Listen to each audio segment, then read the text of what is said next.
of an update on my car. Today I finally got it into the transmission shop, and the transmission shop said that yes, it was in fact an exhaust rattle. The space of the exhaust downpipe, flex pipe that goes past the cross member is probably about that high above it.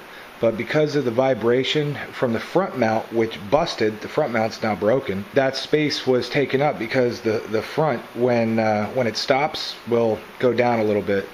So it flexes a lot, and that flex is what's been hitting the cross member. It was not a normal rattle, cross member rattle sound. This was had a much deeper, lower resonance than a high resonance exhaust rattle. So I was unfamiliar with that resonance, and it sounded like it was actually coming from up front somewhere. And it kind of was in a way. The resonance travels through the cross member because it's hitting the cross member, and it's attached to the transverse member. Both the cross member and the transverse member were transferring that resonance throughout and making it a deeper sound. So just FYI on that. Not as if the lower vibration dampener would have made that sound completely disappear. It still would have been there. It probably wouldn't have been that lower octave resonance that I was hearing. So what they did was they had one of those large industrial, forks that go in and lift the car all the way up. And he got in the car, ran it through the gears, and you can hear it vibrating, and his buddy got underneath the car. Of course, this was like, way up. This was like 8 feet up in the air. He was way up there. And his buddy got underneath and was looking, and you could see it hitting the cross member, and it was rattling. Why is that important? Well, because I took it to an exhaust shop, and the exhaust shop has ramps that go under the wheels. So he couldn't run the car at the exhaust shop. It's a completely different style of ramp or lift. So the exhaust shop, since he saw that space there, he didn't see any evidence of it rattling, but there was a tiny little rub. I mean, you could barely see it. There was a tiny little rub on the flex pipe itself, right above the cross member, right above it. Just a tiny little nick.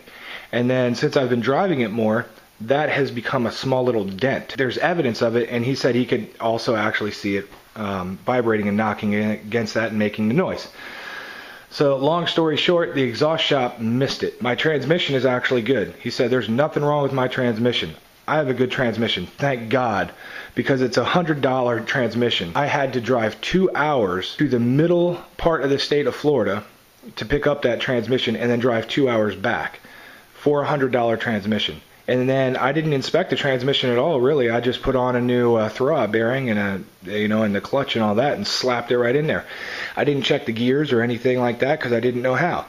I just put oil in it, and away you went. And then, of course, I started getting the rattle, which was part of the swap, because I have the manual cross member and without the vibration dampener, and things just compounded. So I hope you've learned something from my adventure, from my lesson. It was not a transmission issue at all. The really good news here is that, as far as I know, the transmission is good and the engine is good. If you have been following along on my adventure, then you have more than likely come across my build topic on Mazda626.net, and here is the link for my 100 plus page build topic. And if you are bold and you decide to read the entire build topic, and you get to this point in my video series, updates, build topic stuff, you will know that I have said many times in the past that I will not focus on any other areas of the car until I know that I have a good engine and transmission.